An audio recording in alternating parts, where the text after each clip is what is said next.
Hello दोस्तों, आप सभी का स्वागत है हमारे यूट्यूब चैनल फैंटास्टिक मैथमेटिक्स में। तो चलिए आज हम class 10th mathematics chapter 5 arithmetic progression की एक्सरसाइज 5.1 करेंगे। तो एक्सरसाइज 5.1 में आपको क्या दे रखा है, इसमें दे रखा है in which of the following situation does the list of numbers involve make an arithmetic progression and why.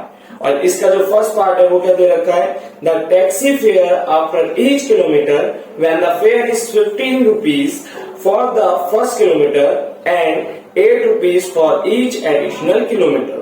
तो इस क्वेश्चन में क्या कहा गया है कि एक टैक्सी ड्राइवर है जो अपनी टैक्सी के फर्स्ट किलोमीटर, मतलब कि अगर कोई भी यात्री 1 किलोमीटर उसमें सफर करता है तो 1 किलोमीटर के फिक्स चार्ज है क्या है 15 रुपए। पर 1 किलोमीटर के बाद जैसे अगर उसको कहीं जाना हो 5 या 6 या 10 किलोमीटर दूर, तो उस 1 किलोमीटर को हटा के जो 2, 3, 4, 5 तो इन किलोमीटर पे वो 8 रुपए चार्ज करेगा। तो यहां पर हमारा जो पहला जहां से चालू हुआ है,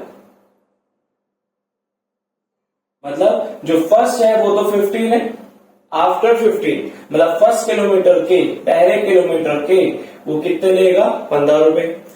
एक यात्री है, एक सिनेरियो है कि एक यात्री को सोचो तुम्हारा 6 किलोमीटर क्या करना है, सफर करना है। तो पहले किलोमीटर के तो 15 रुपए, दूसरे किलोमीटर के क्या होंगे, दूसरे किलोमीटर के बाद वो किस में सफर करेगा, तीसरे किलोमीटर में, फिर 4 किलोमीटर, फिर 5 किलोमीटर, फिर 6 किलोमीटर। ठीक है, तो सोचो एक पॉइंट है जहां से उसकी डेस्टिनेशन चालू हुई है और यहां पर खत्म हुआ है। ठीक है, इतना डिस्टेंस उन्होंने कवर करा है। अब जब पहले किलोमीटर के वो 1 किलोमीटर के वो 15 रुपए चार्ज कर रहा है, तो 15 के बाद वो 2 किलोमीटर जब वो सफर करेगा, मतलब 1 किलोमीटर के बाद वो क्या करेगा 8 रुपए चार्ज करेगा। तो इस 8 रुपए को इसमें जोड़ोगे तो 15 में 8 जब हम जोड़ेंगे तो हमारा आएगा 30। तो उसके 2 किलोमीटर के कितने रुपए बैठे, 23 रुपए। फिर वो जो 3 किलोमीटर पे पहुंचेगा तो 23 में फिर हम 8 प्लस करेंगे, तो जब 23 में हम 8 प्लस करेंगे तो हो जाएगा 31। ठीक है, फिर यहाँ पर जब हम दोबारा इसमें क्या करेंगे 8 प्लस करेंगे तो ये हो जाएगा 39। फिर दोबारा जब हम इसमें 8 प्लस करेंगे तो ये हो जाएगा 47। फिर दोबारा जब हम इसमें 8 प्लस करेंगे तो ये हमारा हो जाएगा 55। तो इसका मतलब 1, 2, 3, 4, 5, 6 मतलब 6 किलोमीटर हमने सफर करा तो उसको कितने रुपए देने पड़ेंगे, 55 रुपए। अब फर्स्ट टर्म तो सोचो इसकी ये है A1, ठीक है, ये इसकी A2 कहलाई, ये इसकी A3 कहलाई, ये A4 और ये A5 और ये A6। ठीक है, अगर मैं यहां पर इन सबके नंबर लिखूं, मतलब जैसे A6 मतलब इसका कॉमन डिफरेंस निकालना चाहूं तो कैसे निकलेगा, A6 माइनस A5। तो A6 क्या है आपका, A6 है आपका 55 और A5 क्या है आपका 47। ठीक है, तो यहाँ पर 55 में से जब हमारा 47 जाएगा तो आपका क्या बचेगा, 8 बचेगा। वैसे ही अगर मैं यहां पर A4 माइनस A3 कर लूं तो A4 क्या है आपका, A4 आपका 39 और A3 क्या है आपका 31।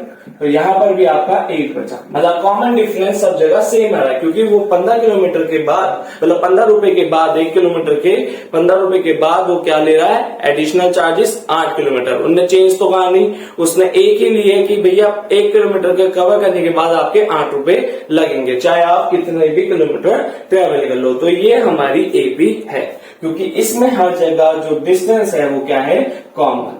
ठीक है, तो यहां पर हम यस लिख देंगे या फिर लिख देंगे दिस इज अ एपी। ठीक है, फिर उसके बाद हम करेंगे इसका क्वेश्चन मतलब इसका सेकंड वाला पार्ट।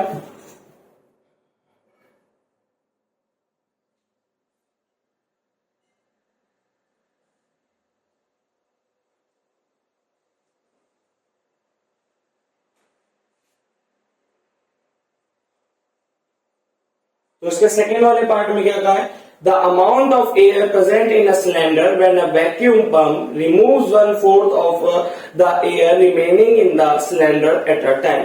तो यहाँ पर आपको दिया गया है कि एक सिलेंड्रिकल शेप में एयर कंटेनर है, उसके अंदर एक हवा भरी हुई है। अब क्या करना है कि हर बार हम उसमें से 1/4 जो सिलेंडर में हवा प्रेजेंट है उसकी 1/4 बाहर निकालना है एक वैक्यूम पंप। ठीक है, तो एक वैक्यूम पंप उसमें से हवा कितनी निकालना है, 1/4 निकालना है। अब सोचो जो वैक्यूम है, मतलब जो वैक्यूम है वो 1/4 निकालना है, पर जो सिलेंडर में वॉल्यूम है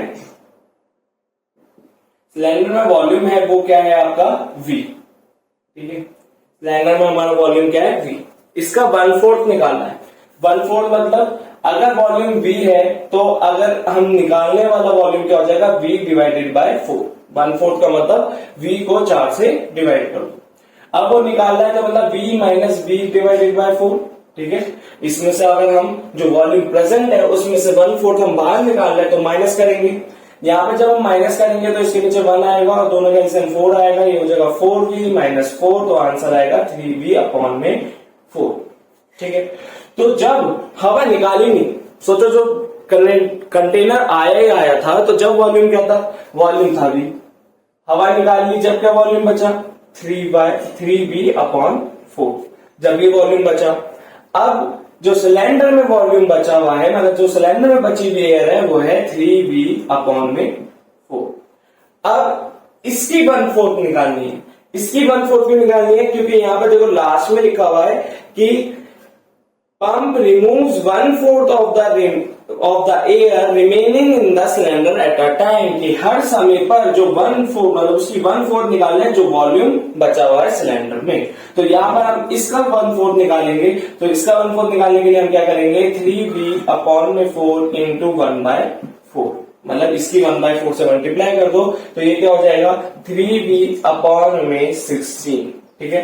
तो ये तो इसका 1/4 आ गया और ये जो एयर थी प्रेजेंट, ठीक है, तो ये प्रेजेंट एयर है और ये उसका 1/4 है। अब इन दोनों को माइनस करो तो 3V अपॉन में 4 माइनस 3V अपॉन में 16, 4 और 16 का एलसीएम करेंगे हम तो आपका आएगा 16। 4 के टेबल में 16 कितनी बारी से आता है, 4 बारी से, तो 4 की मल्टीप्लाई 3 से, तो ये हो जाएगा आपका 4 इंटू 3V, और 16 के टेबल में 16 1 बारी से, तो ये हो जाएगा 3V, ठीक है। इनको सॉल्व करेंगे तो हो जाएगा 12V माइनस 3V अपॉन में 16, ठीक है। तो यहां पर आपका क्या आएगा 9V अपॉन में 16। अब जब हमने उसमें से उसकी 1/4 एयर को निकाला, जो हमारी एयर रिमेनिंग बची थी उसमें से हमने उसकी 1/4 को निकाला, मतलब सब्ट्रैक्ट करा, तो हमारी जो एयर आई वो बची हुई क्या आई 9V अपॉन में 16, ठीक है। अब ऐसे ही अगर हम इसमें से माइनस करते चले जाएं, मतलब इसकी 1/4 करते जाए और इसमें से माइनस करते जाएं, तो आगे हमें पता चलता रहेगा कि वॉल्यूम कितनी बचती रहेगी। पर यहां पर हमें ये देखना है कि ये एपी है या नहीं। अगर एपी आपको चेक करना है तो देख लो, एक तो ये सिंपली बता रहा है कि पहला वाला V है, दूसरा वाला 3/4V है, और तीसरा वाला जो है वो है 3/4 का स्क्वायर V। तो यहाँ पे स्क्वायर आ गया, तो मतलब ये कभी सेम नहीं हो सकता है। अगर यहाँ पे एक पावर 1 में और यहाँ पे पावर 2 में, तो ये तो कभी सेम नहीं हो सकते। बाकी आप इसको माइनस करके देख लेना, मतलब ये आपका क्या है A3 और ये क्या है आपका A2, कॉमन डिस्टेंस निकालना A3 माइनस A2, तो ये हो जाएगा आपका 9V अपॉन में 16 माइनस आपका 3/4V। तो यहाँ पर आपका आंसर जो आएगा वो आएगा आपका माइनस का 3V अपॉन में 16, ठीक है। फिर जब यही इन दोनों में माइनस करके देखना, मतलब D is equals to A2 minus A1, तो A2 क्या है आपका, A2 है आपका 3/4V माइनस का V। तो यहाँ पर आपका आंसर क्या आएगा, यहाँ पर आपका आंसर आएगा दोनों का एलसीएम 4 और यहाँ पर 3V, यहाँ पे माइनस का 4V, तो ये यहाँ पर क्या आएगा माइनस का V/4। क्या ये दोनों सेम है, ये दोनों सेम नहीं है, तो ये दोनों जब सेम नहीं है तो ये एपी नहीं है, ठीक है। तो यहाँ पर हम करेंगे इसका फर्स्ट और सेकंड पार्ट को हमने कर लिया यहाँ पे सॉल्व। तो होप आपको हमारी वीडियो समझ आई होगी। अगर आपको हमारी वीडियो समझ आए तो प्लीज हमारी वीडियो को लाइक करें, हमारे चैनल को सब्सक्राइब करें, अपने दोस्तों को जरूर शेयर कर दें, और अगर आपको कोई डाउट आ तो प्लीज कमेंट करके पूछें। Thanks for watching.